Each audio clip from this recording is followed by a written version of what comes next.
yaa mujaadu asaara geenye malee eenyu akka ajjeese akkamitti akka ajjeefame waan beennu tokkollee hin jiru.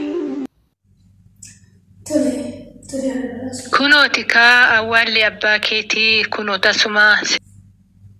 Tole asitti awwaalli isaanii jechuudha. Mee xiqqoo wajjin haaseeffa. Xiqqoo gadi sinita taatanii kan yaada badhaasu. Naannoo asumatti deema.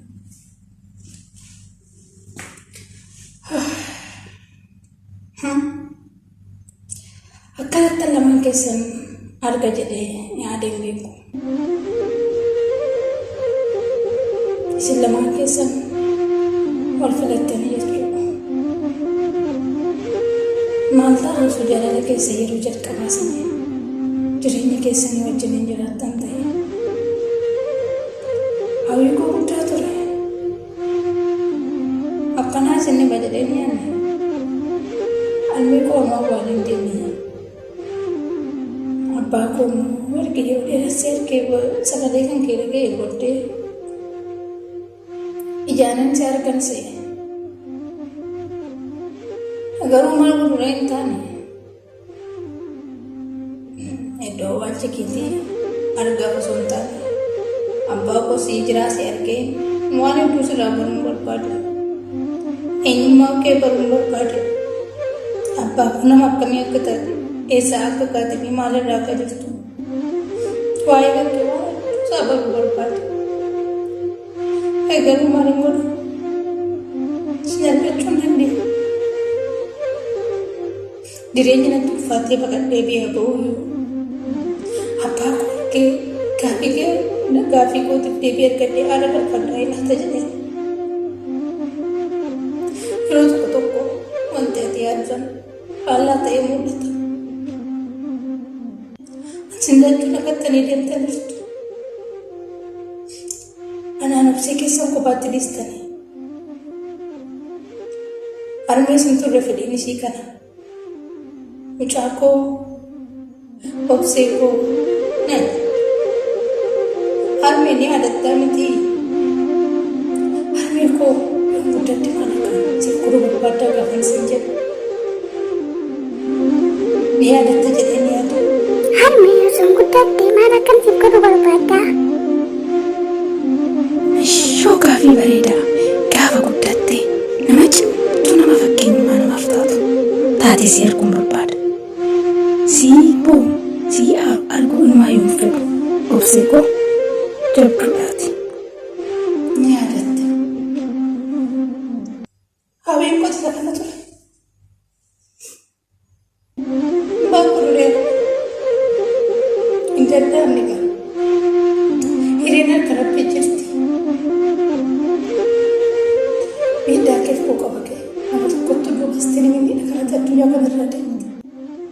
Abbaan kee dhufanii jette sanis atillee osoo isaa abdiin eeggattu addunyaa kanarraa dabarte. Innis sirna dhufa filateera. Akkamiin erga wal bira geessanii maal fa'aa dubbattan? Waa'ee koo maal fa'aa dubbattan? Isinitti sadee jiran gammaddanii jiraattu.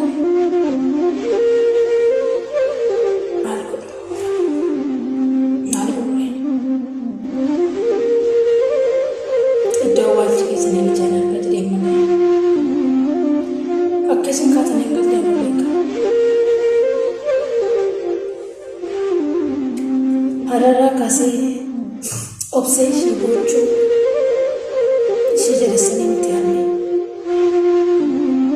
Hawwii keessaa nama beekan ture na yaadadha. Ijoollummaa yoo ta'u waan ati naan jette hundasa akka har'aa sammuu kan koo keessaa badu.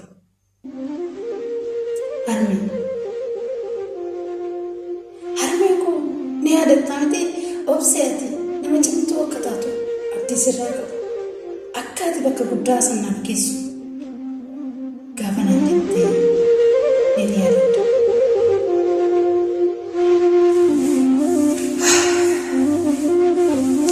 Harmee hararraan booda ishee jabduu ishee haati hawwitu sanidhaan ani obseenke. Kanaafuu maqaa keetis ta'ee maqaa abbaa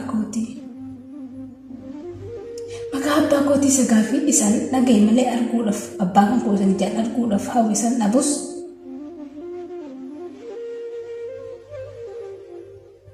gumaa keessan baasuudhaaf duubatti hin jiru. Obsee fakkeenyummaa namaaf ta'e naan jetta.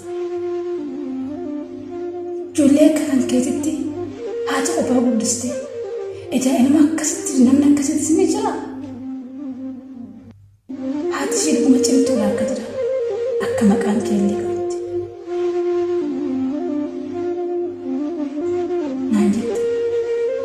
Intala boorcuun ta'e jabduu ta'e anarraa fakkeenyummaa fudhu.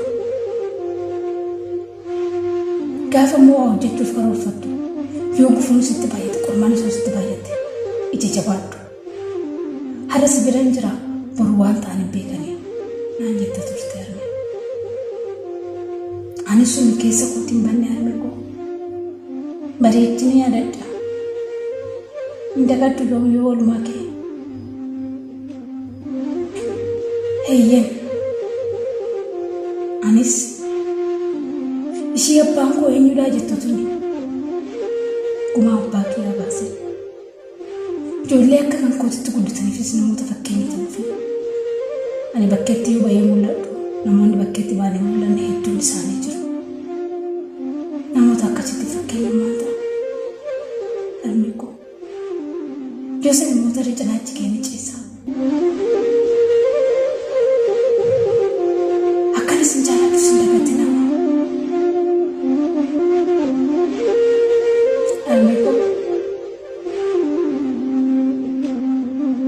Bakkuma jirtanitti boqonnaa gaariin isiniif hawa. Isa dhumaaf iddoo isin jirtan ofii ilaali.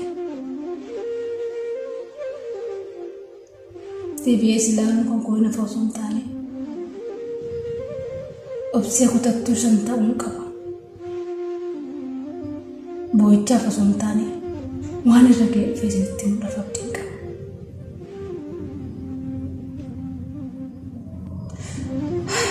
Boqonnaa isin nama natti fakkaata.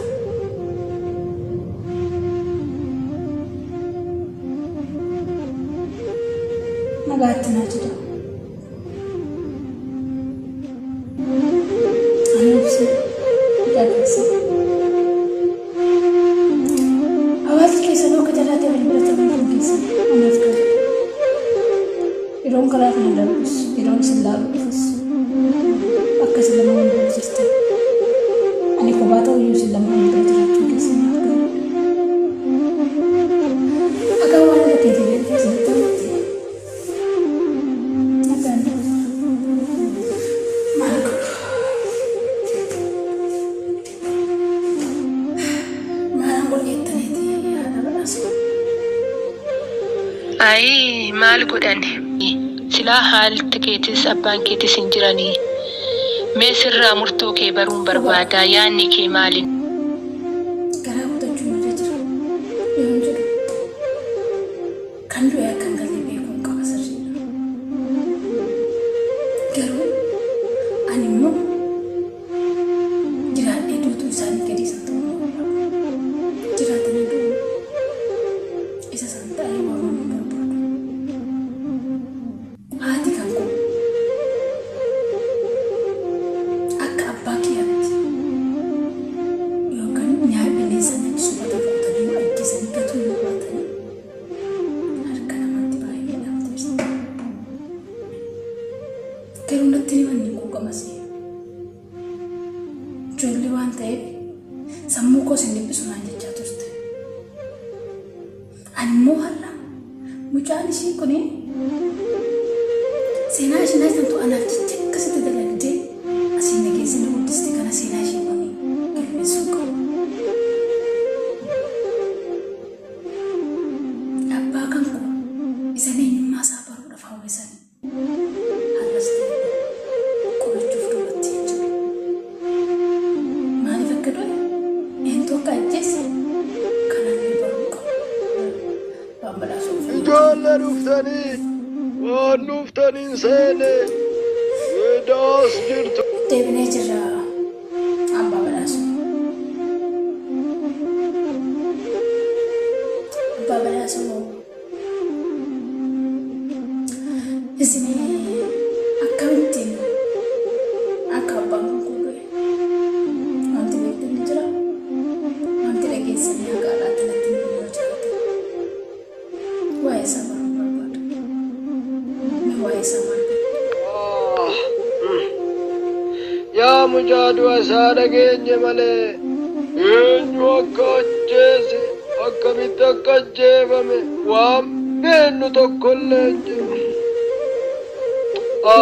Maal sii godha humna qabaadhee waa sin gargaaru. homaa miti.